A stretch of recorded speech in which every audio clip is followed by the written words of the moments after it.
ডিম দিয়ে এমন একটি মজাদার স্ন্যাক্সের রেসিপি আজ আমি আপনাদের সাথে শেয়ার করব, যেটা আপনারা বাড়িতে বানিয়ে একবার খেলেই বারবার খেতে চাইবেন।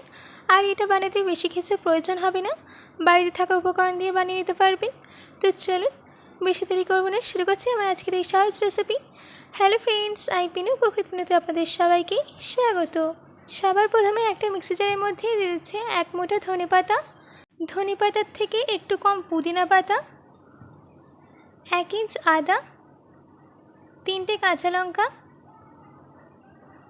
1 ছোটো চামচ চাট মশলা, হাফ ছোটো চামচ ভাজা জিরে গুঁড়ো, হাফ ছোটো চামচ বিট নুন, হাফ ছোটো চামচ নুন, দিচ্ছি হাফ লেবুর রস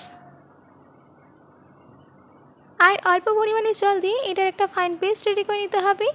আমাদের এখানে গ্রিন চাটনি রেডি হয়ে গেছে। এবার একটা বলে দিয়ে দিচ্ছি 1 কাপ বেসন, 3 চামচ চাল গুঁড়ি, হাফ ছোটো চামচ নুন, 1 ছোটো চামচ লঙ্কা গুঁড়ো, 1 চিমটি বেকিং সোডা। এবার অল্প পরিমাণে জল দিয়ে একটা মিডিয়াম থিকনেসের ব্যাটার তৈরি করে নিতে হবে। যদি আমার আজকের এই রেসিপিটি আপনাদের ভালো লাগে তো প্লিজ লাইক করবেন, ও আপনারা যদি এই রেসিপিটি ইউটিউবে দেখেন তো সাবস্ক্রাইব করে পাশে থাকা বেল আইকনটি ক্লিক করে দেবেন, আর যদি ফেসবুকে দেখেন তো পিনুস কিচেনকে ফলো করে দেবেন। আর এই রেসিপিটিকে প্রচুর পরিমাণে প্রত্যেকের কাছে শেয়ার করতে একদম ভুলবেন না। আমাদের এখানে ব্যাটারের থিকনেসটা একদম পারফেক্ট হয়েছে। এবার এটাকে আমি একটা সাইডে রেখে দিচ্ছি। এইদিকে আমি আগে থেকে 4টে ডিম সেদ্ধ করে তার খোসা ছাড়িয়ে নিয়েছি। এবার আমি ডিমটাকে একটা ছুরির সাহায্যে মাঝখান থেকে এইভাবে কেটে নেব। সব ডিমগুলো কাটা হয়ে গেছে। এবার এইদিকে আমি এখানে নিয়েছি 2টো স্লাইস ব্রেড। এবার একটা গ্লাসের সাহায্যে ব্রেডটাকে এইভাবে কেটে নিতে হবে।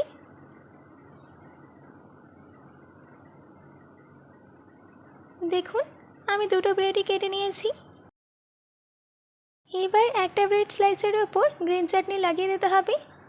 ভালো করে গ্রিন চাটনি লাগানো হয়ে গেলে একটা ডিম এর উপরে রেখে দিচ্ছি।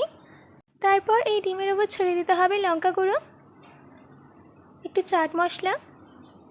ব্যাস, এবার আরেকটা ব্রেড স্লাইস নিয়ে এর উপর রেখে দিয়ে ভালো করে প্রেস করে নিতে হবে। দেখুন একটা রেডি করে নিয়েছি। এবার বেসনের ব্যাটারের মধ্যে এটাকে ডিপ করে নেব। তারপর এটাকে ভেজে নিতে হবে। তার জন্যে আমি আগে থেকে কড়াইতে মিডিয়াম ফ্লেমে তেল গরম করতে দিয়েছিলাম। এবার একে একে এইগুলোকে দিয়ে দিচ্ছি। এবার এইগুলোকে উল্টে পাল্টে মিডিয়াম ফ্লেমে ততক্ষণ ভেজে নিতে হবে যতক্ষণ না এদের মধ্যে একটা সুন্দর গোল্ডেন কালার চলে আসে। আমাদের এই স্ন্যাক্সটার মধ্যে একটা সুন্দর গোল্ডেন কালার চলে এসেছে। এবার এইগুলোকে আমি তেল থেকে তুলে নিচ্ছি। এই একইভাবে আমি বাকিগুলোকে তৈরি করে নেব। আমাদের স্ন্যাক্স একদম রেডি। দেখুন বাইরেটা কত সুন্দর ক্রিস্পি হয়েছে। এবার আমি এটাকে কেটে দেখাচ্ছি। দেখুন, আশা করছি আমার আজকের রেসিপিটি আপনাদের ভালো লেগেছে। বাড়িতে এটি অবশ্যই ট্রাই করবেন ও কমেন্ট করে জানাবেন যে কেমন হয়েছে। আজকের মতো এইটুকু, আবার দেখা হচ্ছে অন্য কোনো রেসিপি নিয়ে। ভালো থাকবেন, সুস্থ থাকবেন।